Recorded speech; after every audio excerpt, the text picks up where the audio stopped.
We are reading from Srimad Bhagavatam, Canto 9, Chapter 18, beginning from verse number 1. So in the previous chapter, there was description of sons of Ayu, who was son of Pururava. So he described the dynasty coming from Kshatrivriddha, Raji, Rambha, Anena, and the eldest one was Nahusha. So Nahusha was very powerful, and there is a long history about him, which is not described here, only mentioned just in one line. He was born to Ayu by the blessings of Dattatreya.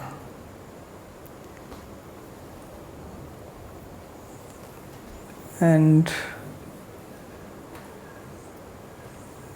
he was actually meant to kill one Daitya who was troubling the Devas. His name was Hunda, son of Viprachitti. And when Viprachitti came to know that King Ayu has got a son, then he became worried, even when the wife was pregnant. So he was very much protecting the wife and made sure that Hunda could not, kill the baby. But what happened that when it was time to deliver the baby, then the maid came and he entered into her body, because Daityas have some yogic powers. And as soon as the baby was born, he stole the baby and brought him down to his place. And then he told his wife that you take this baby and kill him and cook. And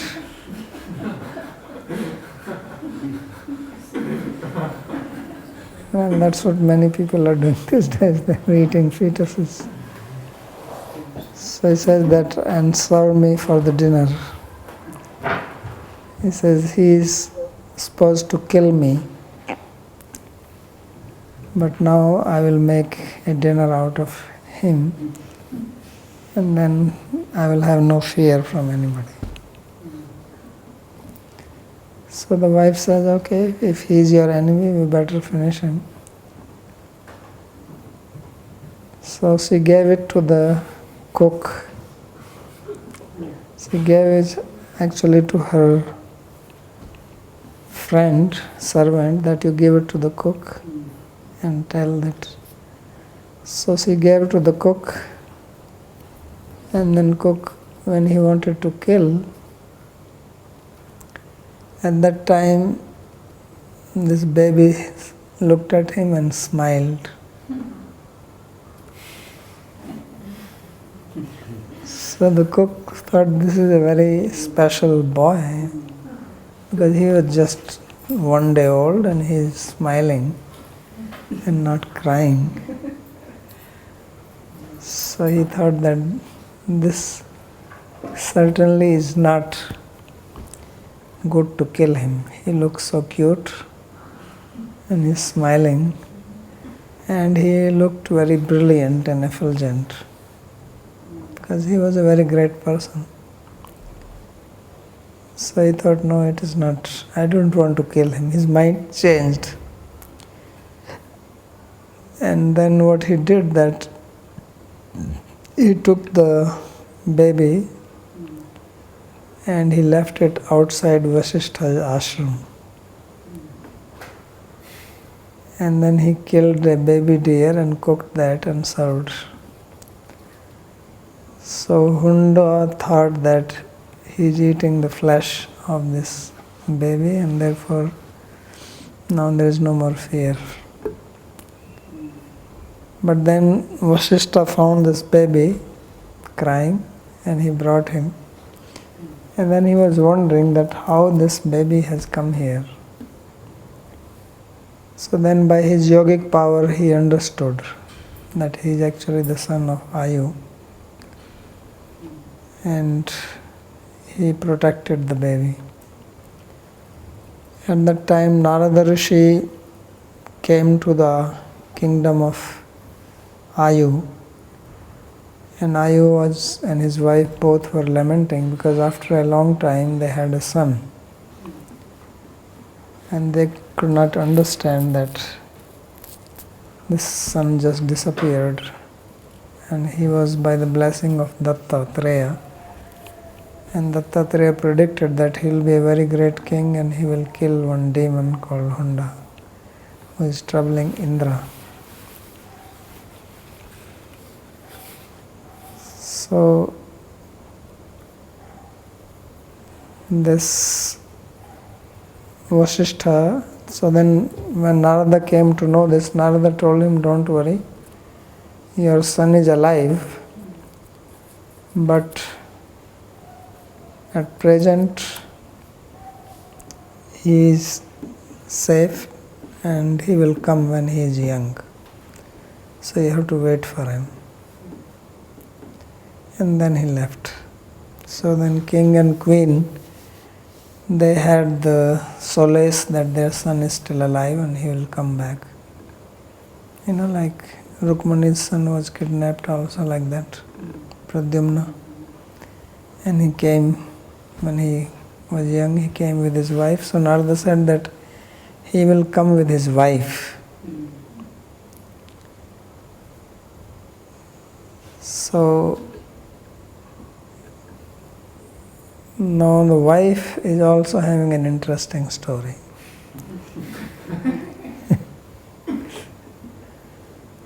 So his wife's name was Ashok Kumari, and she is daughter of Parvati. So you have never heard that Parvati had a daughter.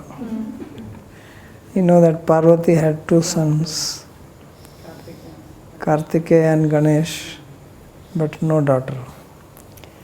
But she had one daughter also. And there is a story for that. I'm telling in brief. So once Parvati was in Kailash with Shiva, and she got a little bored. He says, this is just like lockdown. We cannot go anywhere, we are always here. He says, let's go out. So he said, we should go some tour, some picnic. So Shiva said, okay, you sit. He called Nandi. Nandi is their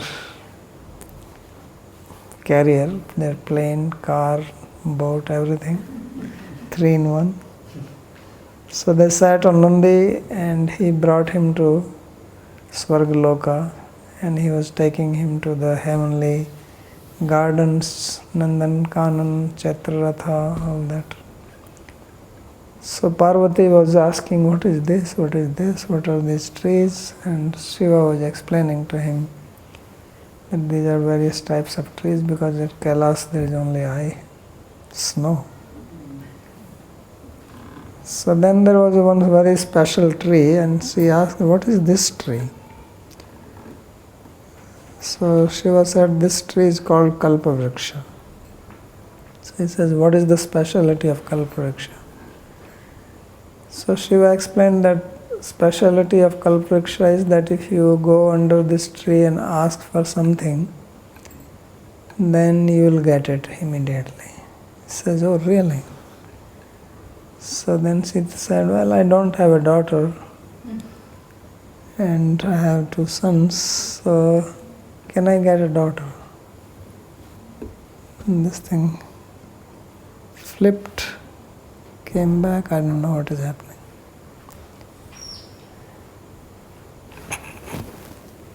This is connecting.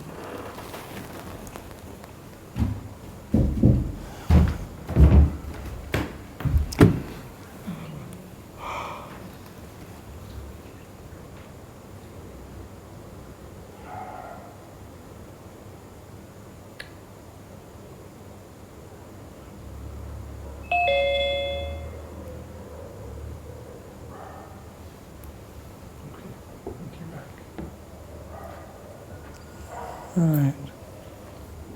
You can move it on to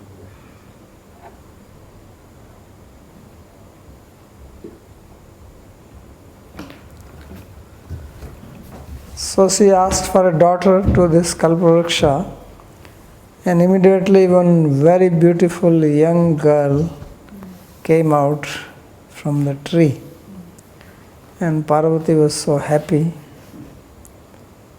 So the girl asked that, what can I do? So Parvati said, you are my daughter and you just be here. So he says, and what is my name? If people ask me, what is my name? They said, your name is Ashok Kumari and you be in the heaven. And then they left. And she asked that, who will marry me? So they said that long after now, one king will be born, his name will be Nahusha, and he will marry you. So she was born much before Nahusha. Just like Balram's wife Revati was born much before. She was born in another yuga, right? To King Revat. So like that. We cannot hear you, Babaji. You're muted.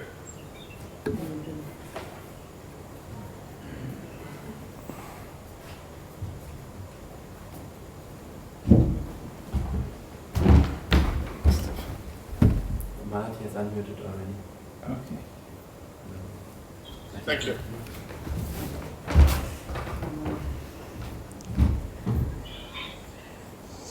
So they already told her that you'll marry Nahusha, who will be born in Moon dynasty. Until then you should wait. So then she was waiting, she came on earth and she was doing tapasya. Before Babaji, we missed that middle part of it. You explained about the tree, and after that we didn't hear anything.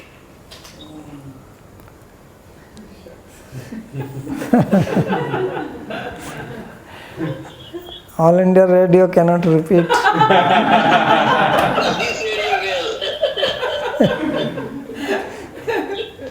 This isn't being recorded also, Babaji. This isn't being recorded also. Okay, so Parvati got a daughter from the Kalpavriksha. Parvati had no daughter. She had 2 sons, and when she came to know from Shiva that Kalpavriksha can give anything to you, whatever you wish, so she wished for a daughter. And then one beautiful girl came out, and then Parvati accepted her as her daughter. And she named her as Ashok Kumari. And Shiva said that you will marry Nahusha later on and you be here now. So when she was there in Swargaloka, this Hunda also came there because he was also powerful and Indra was very much afraid of him. So when he saw this girl, she was more beautiful than Rambha, Menka, Urvashi, all this. So he, as soon as he saw her, he was attracted. And then he came to her and asked, "Who are you?" And he said, "I'm Ashok Kumari." He says, "Who is your father?" He says, "My father is Shiva." So he says, "But Shiva has no daughter." So she told the story how she was born. So then he immediately proposed to her that, "You marry me, I am a very powerful person," and so on. First he love bombed her. And "You are so beautiful, no one is like you, and young and intelligent, and you are very smart looking, you have nice hair," glorified. And which woman does not get pleased by words of glorification, especially related to beauty? So then he said that, "You marry me." And when he said this, she refused. So she was not moved by his love bombing. That is the moral. So he says, "No, why shall I marry you? And how dare you even ask me to do that?" So he says, "No, no, I will fulfill all your desires. I'll be like your servant." You know how people become very humble?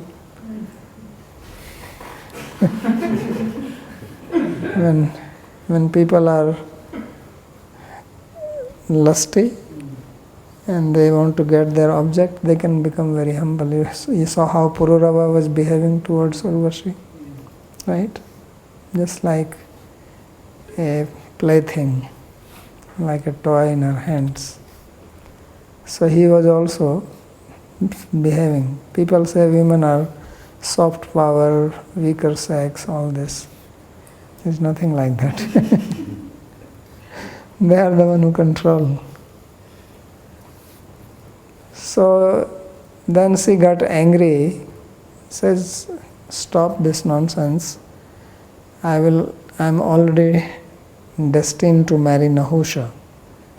So he thought, "Who is Nahusha?" He says, "Nahusha is the one who will kill you and marry me." So this is how Hunda came to know, and then he was waiting for Nahusha to be born. But now he thought that he has achieved his goal. In the meantime, this Ashok Kumari, she came on earth and she was doing austerities waiting for Nahusha to be born. Then when Nahusha was born and Hunda thought that he has eaten him, then he again came to this girl and said that, "Stop this, there is no need to do it. This guy is already killed. I already ate him up." So she says that is not possible. How is it that Datta's, Treya's boon can go in waste and what Shiva has said can be false? So I don't believe this. So she kept on waiting. And then when Nahusha became young, in the meantime Vasishtha, he trained him in all fighting, shooting arrows. He also got weapons from Indra because Indra was also troubled by this. And then one day he decided that he will go and fight with Hunda. So Hunda also came to know that Nahusha is alive and he has been tricked by the cook. So he first cooked the cook. Then this guy had cheated me. And then he came to fight with Nahusha. So Nahusha fought with him and killed him. And then he met Ashok Kumari and they got married. So this is this background. So Nahusha was already famous and well known to the Devas, because the question will come. Story is not there fully, but how he took the post of Indra. So why was he chosen for that post? Because he has already helped Indra in killing this demon, and he was powerful. Even Indra was not able to kill this demon. So that is being described here in the verse later on. So Nahusha had 6 sons. Sri Shuka Vacha. Yatir Yayati Sanyatir Ayatir Vyati Kriti Shadime Nahushasya Asan Indriyani Iva Dehina. So these Yati, Yayati, Sanyati, Ayati, Vyati and Kriti, these were the 6 sons of King Nahusha.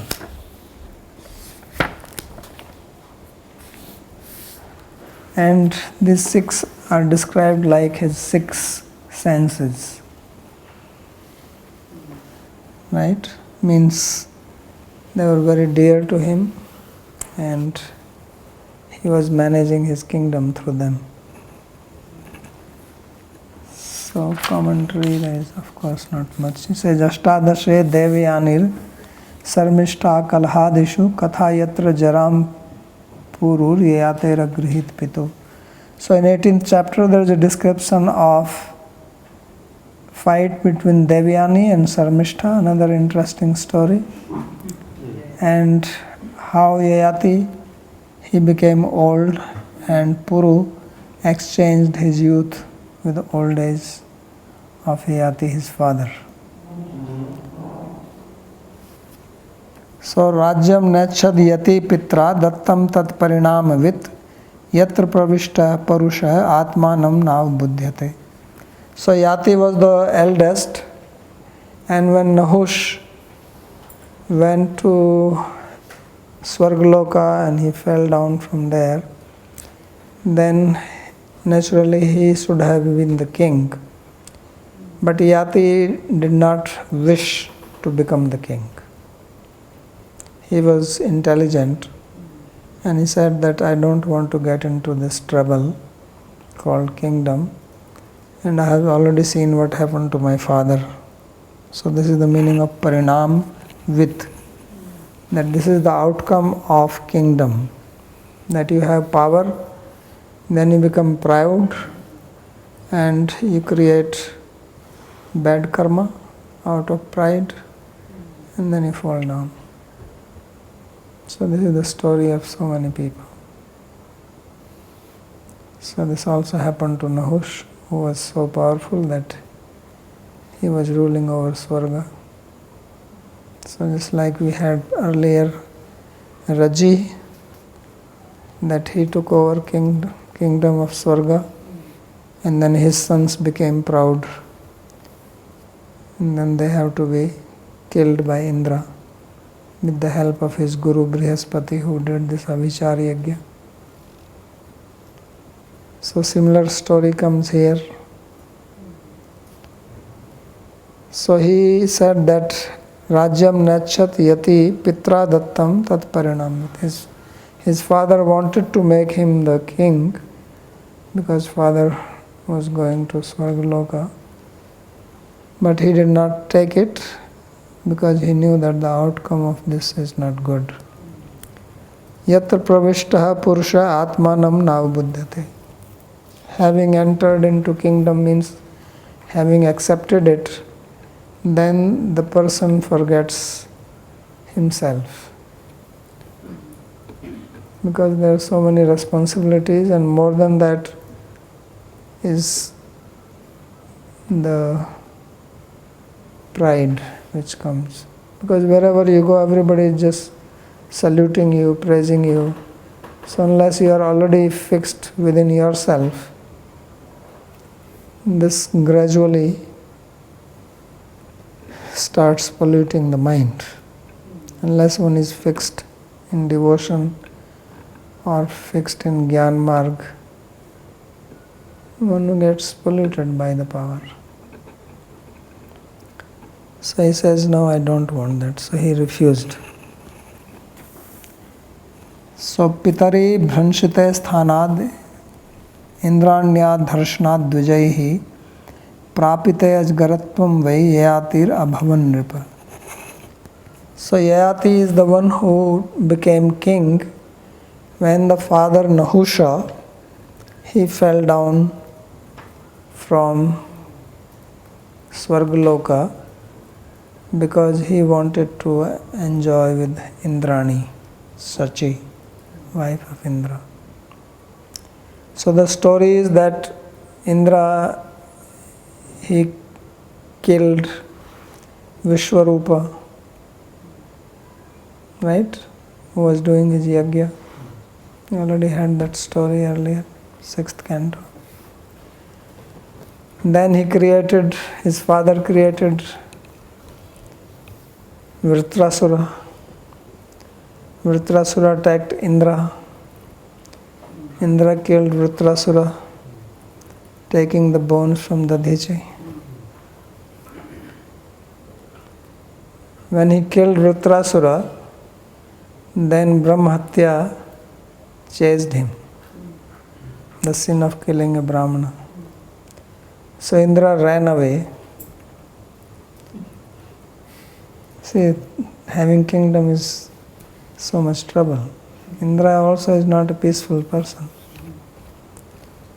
So he ran away and he hid in the lake Mansarovar inside a lotus. He was there for some 10,000 years. So now the kingdom was empty. So the sages, the Saptarishis, who were Saptarishi, Indra, they're all for one Manvantara. So they had a meeting and they said that we should find somebody. If it is without a king, then Daityas will come and take it. So they said whom to put in charge. So then they came to the idea that we should get Nahusha, because Nahusha is a strong, powerful king. He is dharmic, well behaved. So we should ask him. And if he takes it, then this will be good. So then the sages, they came to Nahusha to ask him to please take the kingdom of Swarga. So Nahusha refused. He says, this is too much headache. I already have kingdom here on earth, and here I have assistance from my sons. Now when I go there will be more trouble, then these Daityas will keep on attacking me. So they says, no, you come, you are very powerful, you can handle it, and it is a good job. You are Kshatriya, you have been born by the blessings of Dattatreya. You are no ordinary person. If you want some work to be done, you have to praise.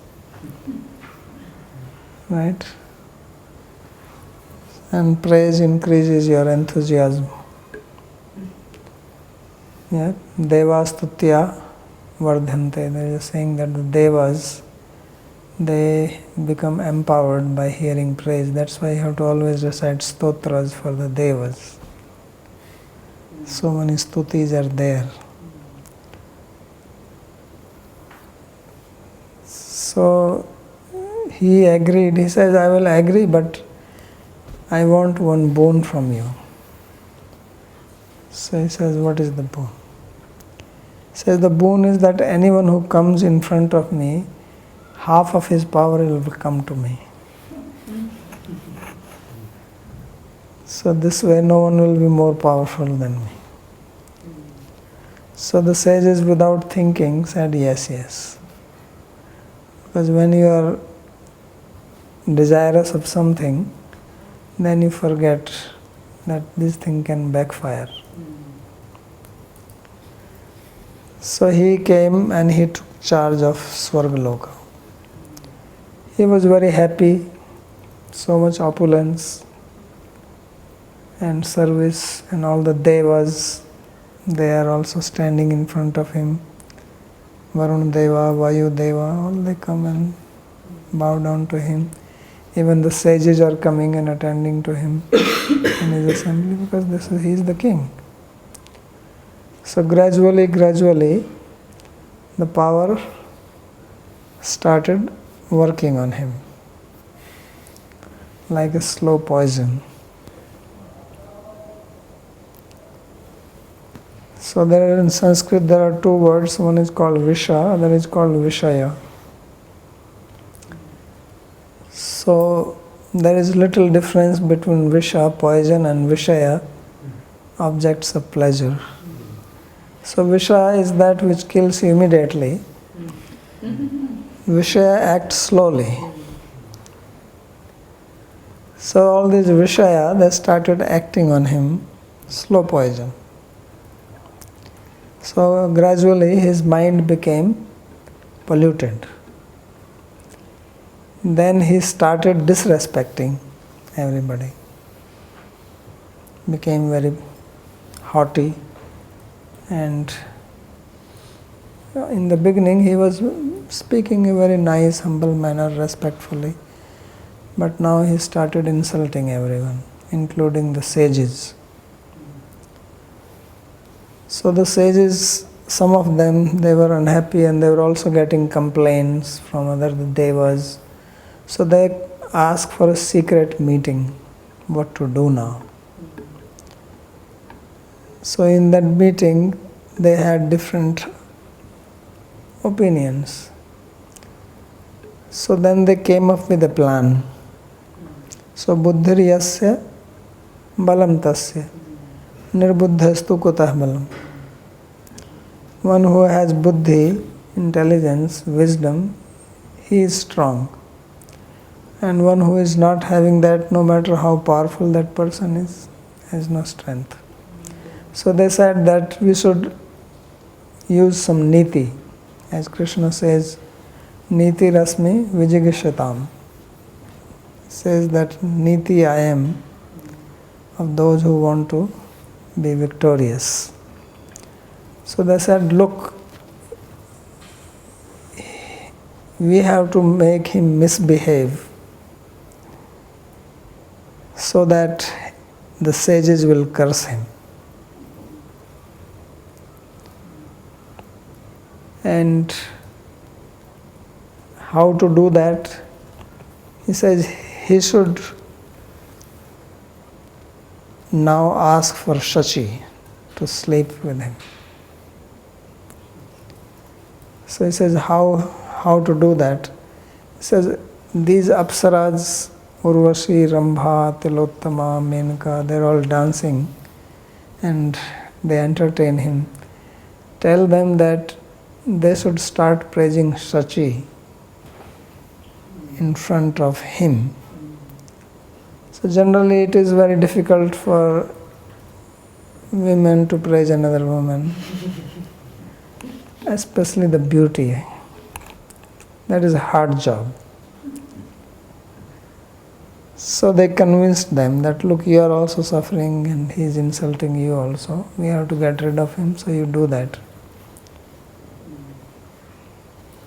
So they started, whenever he was praising that, oh Urvashi, you are so beautiful, Urvashi will say, yeah, it's okay, but actually I am nothing in comparison to Shachi. So he said, what, Shachi is more beautiful than you? He said, of course, you have not seen her. If you see her once, then you will know what beauty means. So he heard this few times, then he said, okay, then call her here. So he sent message through Vayu Devata that you go and tell Shachi that she should come in the assembly. So Vayu Devata went there. When Shachi heard this, she was shocked. He says, how can I go there? I'm already suffering in separation from my husband and now I have to appear in the assembly for this fellow. He says, no, I don't want to do that. I'm not some Apsara. I'm the wife of Indra and I'm very chaste. devoted to my husband. I cannot think of anyone else. So Vayudevata came and said that no, she doesn't want to come here. So now his pride came. He says, how she cannot come? I am Indra and she is Indra's wife. I am taking the post of Indra, so she becomes my wife. I am not asking something irreligious. You can always rationalize your material desires. Right? Everybody has a logic. Logic is such an interesting phenomenon. So he said, there's nothing wrong with it. If I can sit on Indra's seat, why cannot I sleep on his bed? Logic. So he said, you go and tell this to her. So she went there. In the meantime, Sachi Devi went to Brihaspati crying. He says, I am in trouble already, my husband is not here. And now this Nahush, he is misbehaving and he is calling me to sleep with him. So Brihaspati said, don't worry, we have a solution for him, because Brihaspati also knew about the meeting. In fact, he is the one who suggested the idea. He is the guru. He is the one who gave the gyan. So he said that now when Vayudevata comes to call you, he says, yes, you will, there is no need for you to go there. He can come to your quarters and you are waiting for him. He should come tomorrow at noontime. But the condition is that he should come in a palanquin carried by the 7 sages.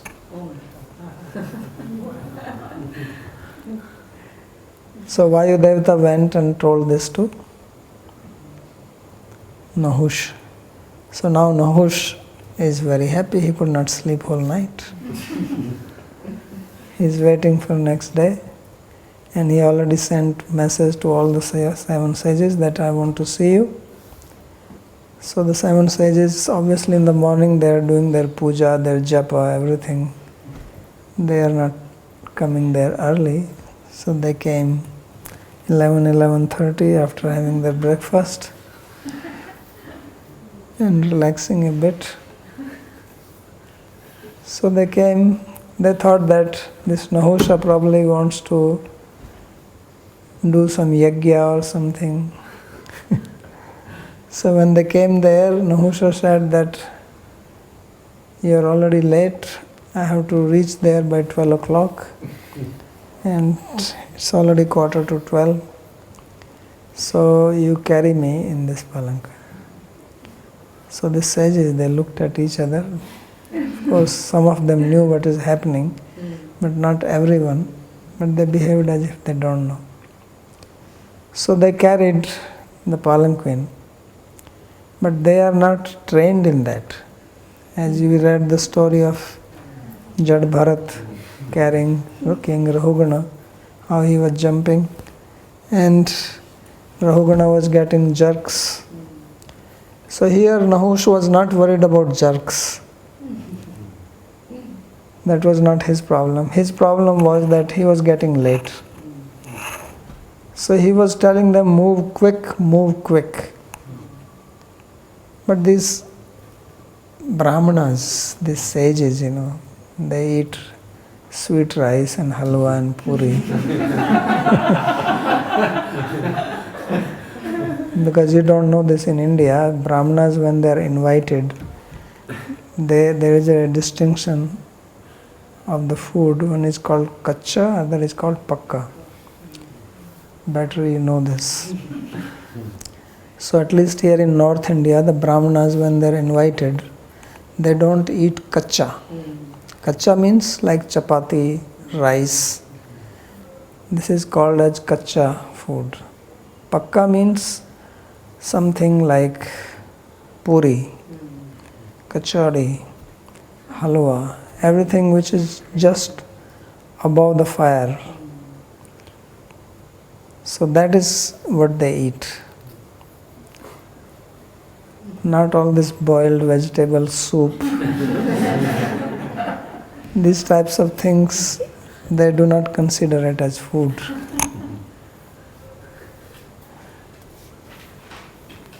So they are not used to carrying palanquin and walking, so they are walking slowly, and he is getting impatient. Because when somebody's mind is filled with lust, then they are very impatient. And that's the only meditation they have. And then on top of that, he is proud king. Nobody can control him. So he was telling them, move fast. What is this? You are not moving. So they are saying, we are moving. What do you think? We are kahars? We are palanquin bearers or what? So he says, don't talk back to me. I am Indra. Anyway, they carried. So then when they were still not moving faster, he kicked with his foot. And the one who got kicked was Agastya.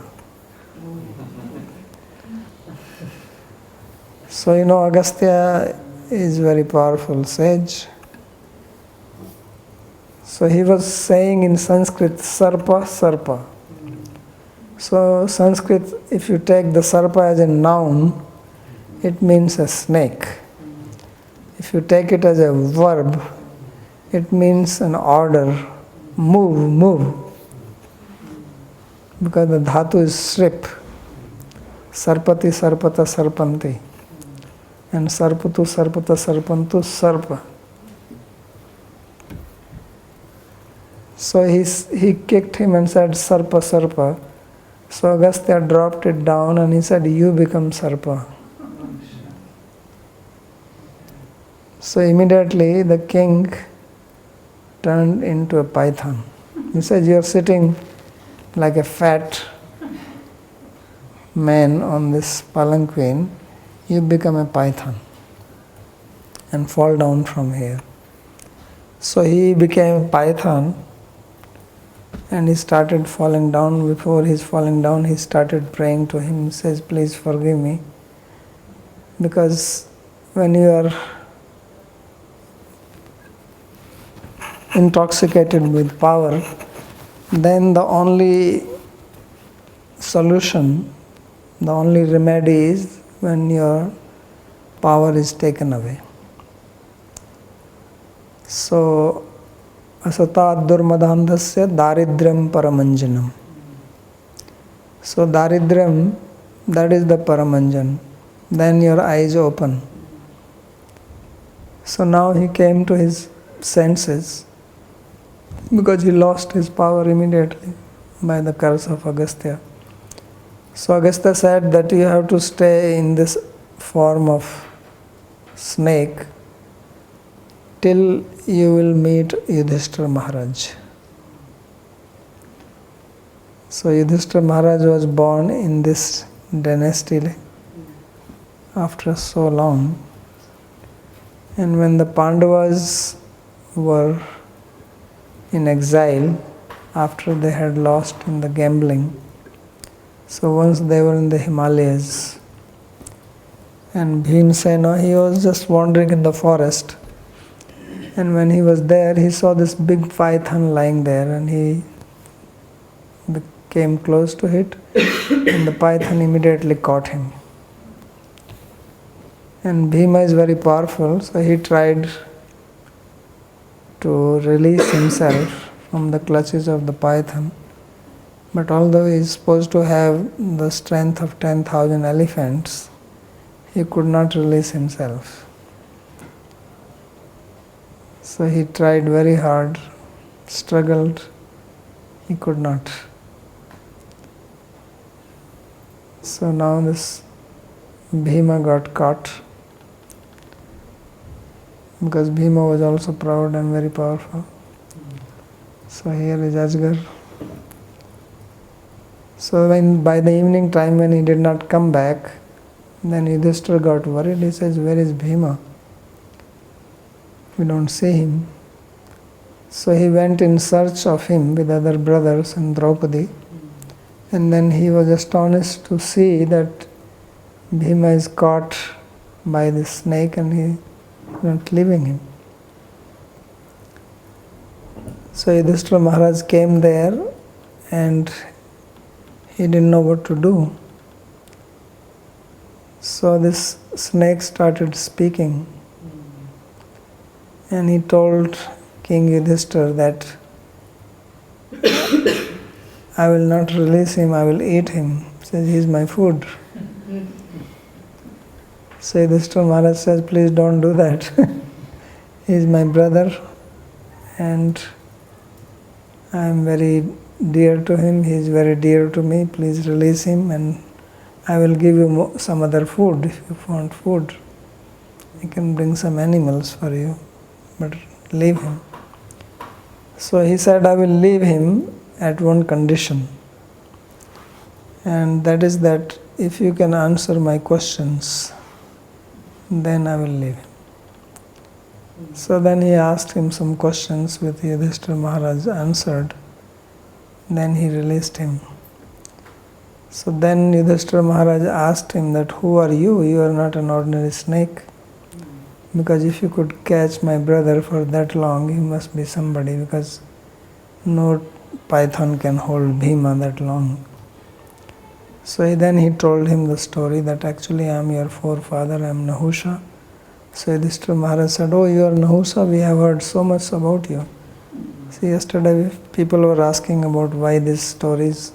So Yudhishthira Maharaj said, yes, we have heard your stories from our childhood. So he fell on the ground and paid obeisances. And he says, I was waiting for you only, and I am happy that you have come, because now I am free from the curse. And then he got rid of his python body and he went to Swargaloka to be with Indra, but not the king anymore. So that is what is being described here in this sloka. Pitari bhranshite sthanat indranyat dharshanat dvijaihi prapite ajgaratvam vai yatir bhavan nripa. That when he had fallen down from his position, sthanat, and Vishwanath Chakravarti comments on this, sthanat means swargat, because he was in Swarga. Why? Dvijair Agastha Adibhi, because he was cursed by the Dvijas. The Agastya Muni is the one who has cursed him. So then Yayati is the one who became king. And Yayati's story is also interesting, which he will give in more detail. So Chatashri Adishat Dikshu Bhratrin Bhrata Yaviyashaha Kritadaro Jugopurvim Kavyasya Vrishparvana. So when Yati became king, so one of his brother Yati, as we read, he did not want kingdom. And by the way, Yati also means sannyasi, renounced person. So naturally his name is Yati, he is not interested in being the king. So then only 5 were remained, so he became the king and he had 4 younger brothers, all this Sanyati, Viyati, Kriti, Arati. So he made them in charge of 4 directions and he was at the center ruling. And the interesting thing is that he says Kritadaro Jugopurvim, that he got married, and he was married to the daughter of Shukracharya, Kavyasya. So Kavi is Shukracharya, Kavi naam Ushna Kavi. In Bhagavad Gita, Krishna says, among the Kavis, I am Ushna Kavi. Ushna is Shukracharya. And daughter of Vrishaparva. So Shukracharya's daughter's name was Devayani, and Vrishparva's daughter's name was Sharmishtha. So he married them and he ruled. So now King Parikshit, when he heard this, he asked this, because Parikshit is also coming in that line. So he says that Brahmarshir Bhagwan Kavya Kshatra Bandhuscha Nahushah Rajanya Viprayoho Kasmad Vivaha Pratilomaka. That the powerful sage Kavya, Kavi, Shukracharya is a Brahmana and Nahusha is a Kshatriya. So how is it that being a Kshatriya he married the daughter of a Brahmana? Because this is against Dharma Shastra. A Brahmana can marry a Kshatriya daughter or a Vaishya daughter or a Shudra daughter, but the lower three cannot marry Brahmana daughter. So Kshatriya cannot marry a Brahmana daughter. That is considered as Pratiloma. So he says this is Pratiloma marriage, and Pratiloma marriage is prohibited. You can have Anuloma. So either you marry a girl of your own Varna, or you can marry of a lower one, but not of the higher. So he says this, how is that he did that? Because in history you don't see such examples. You see sages marrying king's daughters. Richik married Satyavati, Swabhri Muni married the 50 daughters of, who was the king here in Mathura? Mandhata, who will come now. Story is coming. So, but you don't hear the other way around. This is one very exceptional case where you see a Kshatriya is marrying a Brahmana girl. So that's why he is asking this question, that how did this happen? That king is marrying this girl, daughter of Shukracharya. So Kavyasya Shukrasya Kanya Vrishparvanasya Kanyaya Kritadara. So he married the daughter of Shukracharya and Vrishparva. Brahman Kanya Agrahan Shravanath. Says we have never heard that a Kshatriya marries a Brahmana daughter. Yati Kshatra Bandhu Padena Nidishto Ragya Agyat Charatve iti Gayam. So Yati is a Kshatra Bandhu, where it means the king. So how he married? So he says it should be known that he did not know this. Because when the story will come, he did not know that she is the daughter of a Brahmana. So we'll stop here and the story will come in the next class. It's also interesting here in this Saras Darshani, he is calling Ayati a Kshatra Bandhu. Well, it is there in the sloka itself. The sloka itself says Kshatra Bandhuscha. Interesting. Why would they refer to Kshatra Bandhu? Well, Kshatra Bandhu does not always mean in disparaging manner. Just means he is a Kshatriya. Oh, okay. Anything else? Dear Bhagavad Maharaja, what is the nature of a curse? Yesterday you said that while cursing, someone has to lose some power. And while Narada Muni curses someone, that doesn't mean that he loses something.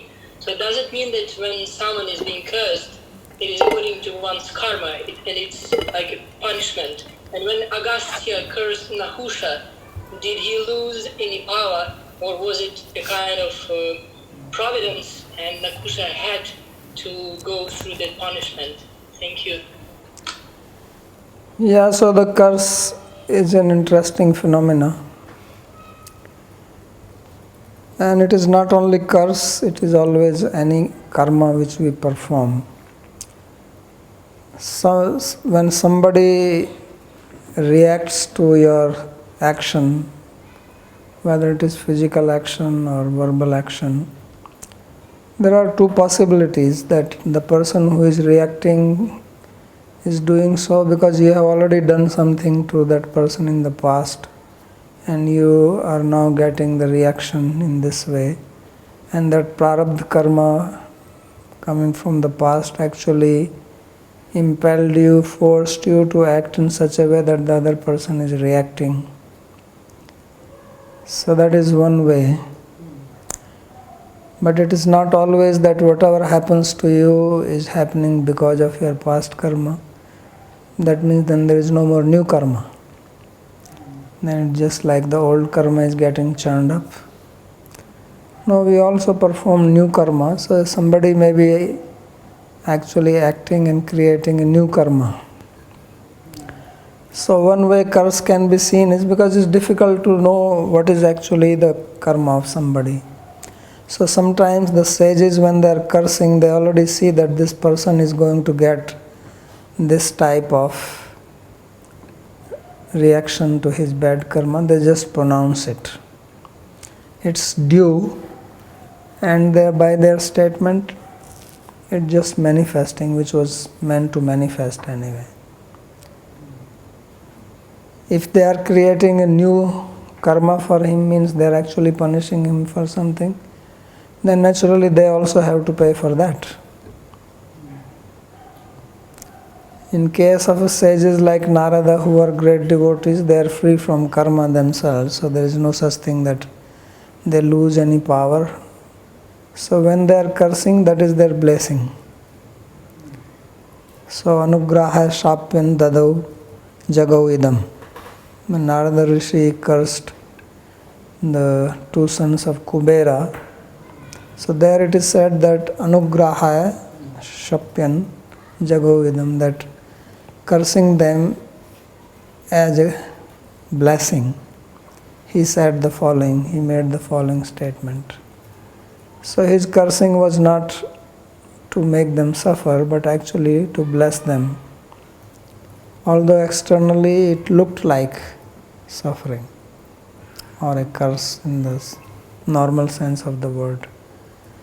So blessing of sages can come in two ways. One is what we call as sweet chutney, other is called hot sauce. So both are blessings. So krodhopi devasya anugrahai kalpate. So divine being, God, Krishna, devotees, their anger is also anugraha. It's also a blessing. And they don't get karma for that. So there is no one straightforward answer to your question. It varies from person to person. When that sage said that, who was that I don't want to curse because I will lose my power. So he may be speaking also out of humility. Some people are like that, devotees say, oh, this is my bad karma. Yudhishthira Maharaj also lamented many times like that. You hear sometimes in the songs of great devotees like Narottam Das Thakur, they are lamenting. So when they are doing it, that's their mood of humility, which is also incited by devotion. Because bhakti also makes one feel very humble. So we have to see the situation, who is speaking to whom, under what circumstances. And then only we can say. So what I am saying is that in these instances it is not possible to give just one straightforward answer. There are various possibilities because karma is not simple thing. As Krishna says, Gehana karmano gati, that the manifestations of karma are intricate, not simple. Because one's karma can actually have influence not only on you but many people. So this coronavirus is one example of that. It's influencing practically the whole planet. But it started somewhere.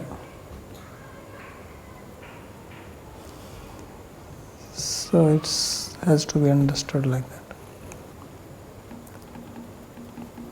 Okay, anything else? Yeah. Yes, there's a similar question about this curse, and then how the power of let's say removing the power is when is misleading, no? Then the only thing is the punishment.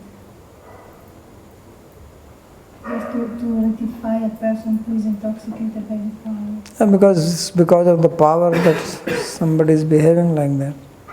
So if you take away the power, then how does he? There are only two ways. One is that you try to put some sense in the person's head. Another is take away the power. And then Yudhishthira was the one who was able to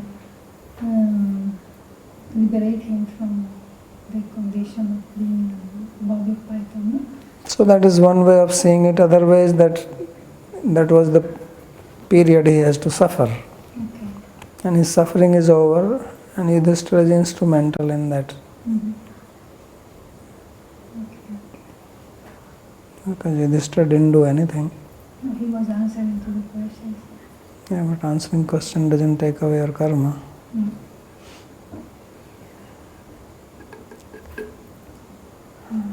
All right.